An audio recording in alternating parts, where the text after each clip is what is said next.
My best friend and I are going to a live show at a local bar tonight. The opening act is Julia Rose, an indie artist I love. Damn, it's already 7:10 p.m. Only 20 minutes left until the show starts, and my friend is still nowhere. He promised to pick me up at 7. Outside, I'm coming. Here am I. I hung up, grabbed my jacket, and rushed out the door. Sorry, traffic was a nightmare. We're gonna be late. Hurry up, or we won't get a good spot. Max, unfazed, said, Trust me.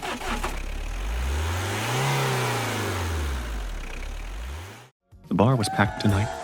We weaved our way through the crowd, searching for a spot. The music started playing. Julia Rose was on stage, and I was completely captivated by her sweet, enchanting voice. The atmosphere was incredible. People swayed to the music. Colorful lights reflected off shimmering cocktails. After a while, I reached into my pocket to check my phone, but it wasn't there. My heart skipped a beat. I took a deep breath, trying to stay calm. I searched my jacket, my jeans. Nothing. A wave of unease crept over me. I quickly glanced around. I asked a staff member if he had found a phone. He shook his head.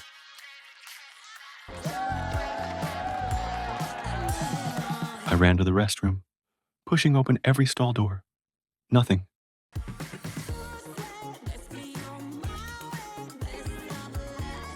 Hey, get over here. What's going on?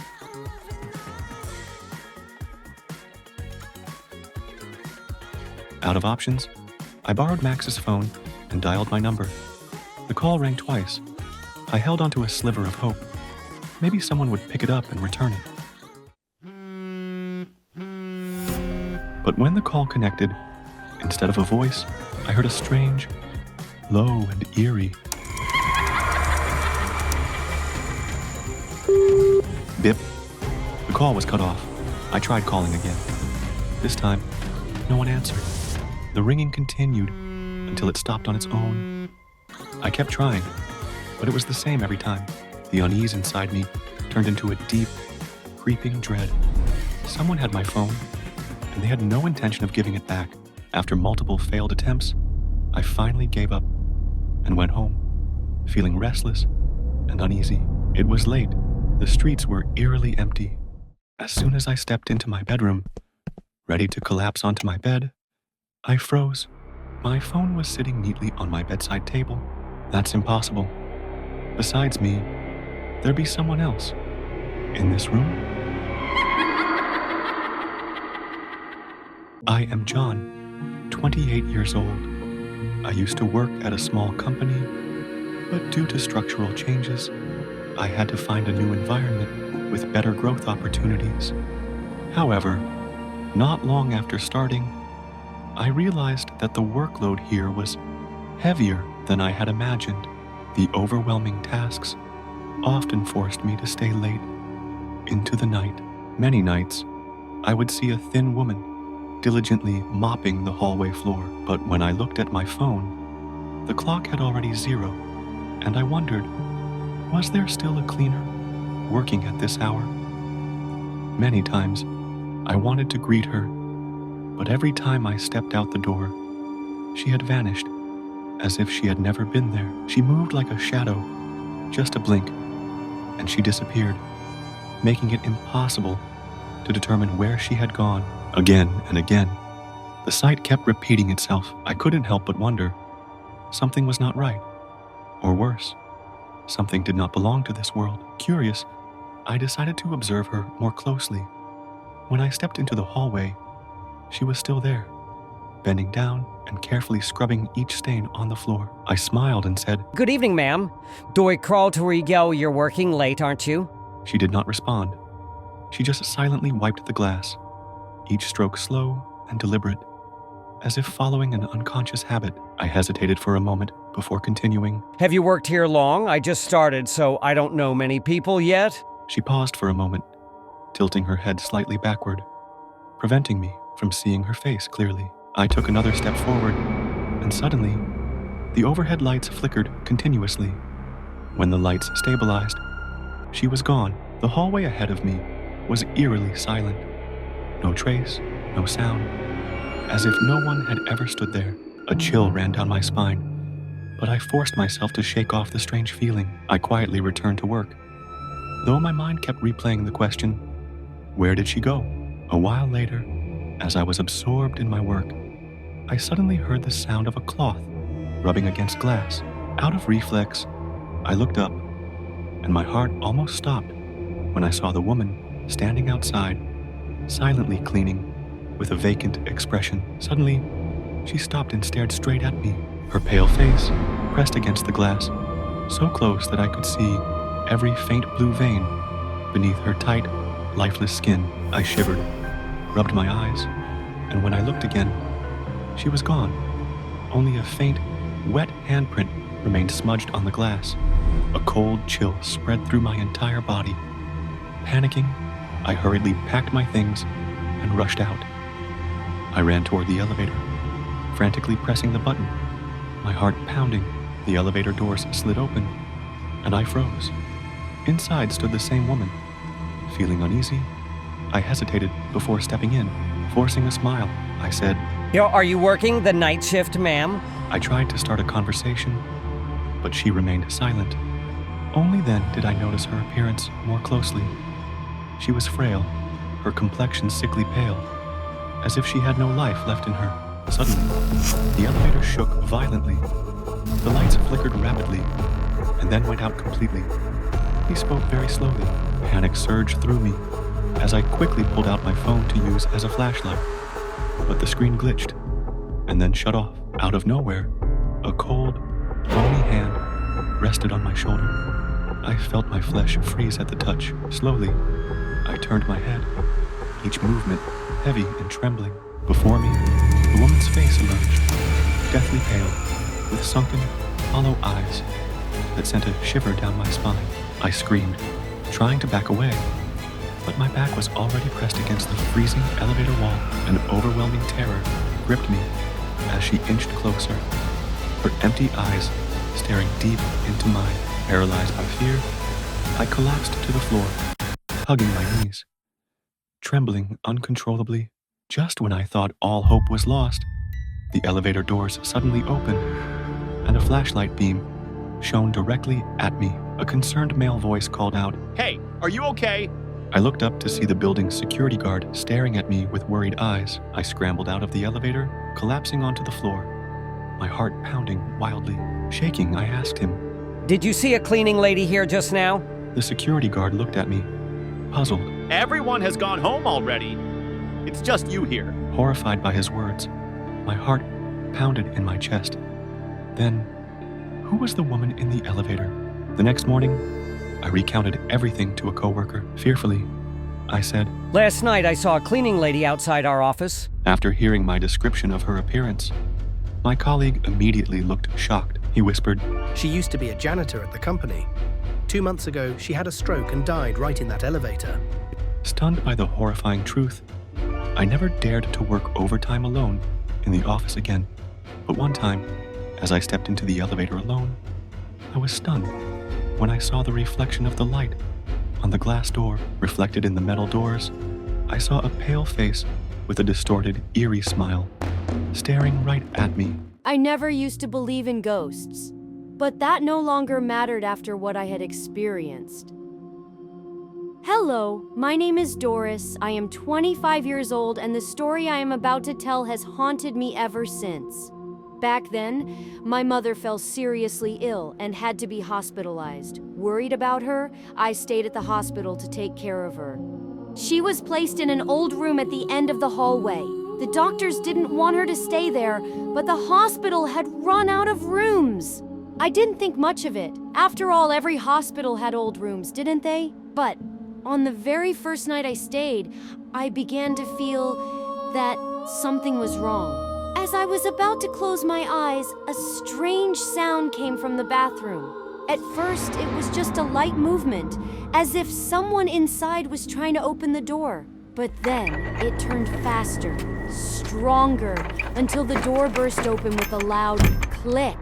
I swallowed hard and stepped forward to check. There was no sign that anyone had just been in there. Shaking my head, I told myself that I was just too tired and imagining things. But just as I turned away, a sob echoed. A faint, mournful sound that sent chills down my spine. It came from the very same bathroom. My heart pounded as I looked back inside. Yet there was no one there. When I glanced at the mirror above the sink, I saw a child. Pale skin, hollow eyes, weeping blood. Suddenly, a chorus of laughter rang out, filling the room as if dozens of children were laughing at once. I stumbled back, my heart racing, and hastily flipped the light switch. The boy and the laughter vanished. At that moment, the door to the room swung open. A pregnant nurse walked in to check my mother's temperature. She was thin, her face pale, and her uniform looked worn as if it had been used for a long time. I glanced at the clock on the wall, feeling strange. Wasn't it too late for rounds? The nurse smiled gently and said, "Hello, I'm here to check the patient's temperature." I returned her smile and asked, "I see, but you're still working this late?" She smiled again. It's our responsibility after all. As she took my mother's temperature, she told me a story about this room.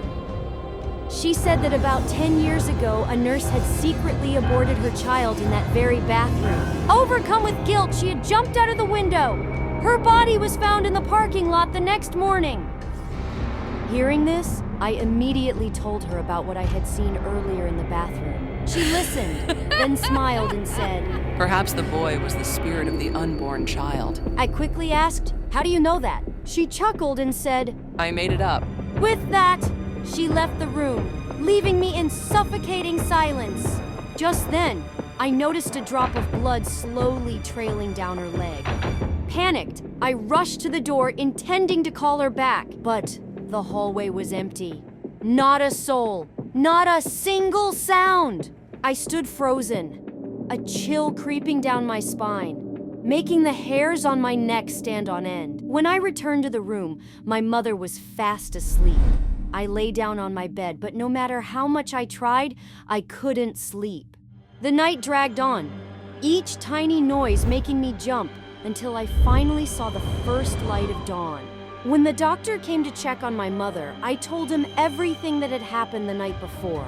He listened, his eyes thoughtful but not surprised. Then he said slowly, There have been many rumors about this room, but there is no pregnant nurse working at our hospital. My chest tightened, my mind swirling with confusion. Then who was she? A shiver ran through me. Could she have been the nurse who had aborted her child and jumped from the window? The following days, everything seemed to return to normal until my mother was discharged. As I helped her out of the room, I instinctively turned back, and I saw the nurse standing by the window, holding a baby in her arms. Panicked, I rubbed my eyes, but when I looked again, she was gone, as if she had never been there. I grew up in a wealthy family, with both my parents being successful entrepreneurs. However, a tragedy struck, and I lost everything. My mother passed away in an accident, but less than 2 months later, my father married a woman named Lisa. At first, Lisa appeared to be a gentle and caring woman, always trying to win my father's favor. But whenever it was just the two of us, her gaze was always filled with resentment when she looked at me.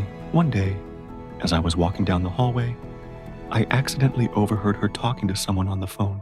I have to get rid of that boy, Daniel, first. He could interfere with my plans. I felt my heart stop, a wave of fear spreading through me. Why would she want to do this to me? I immediately told my father, but he said I must have misheard and was imagining things.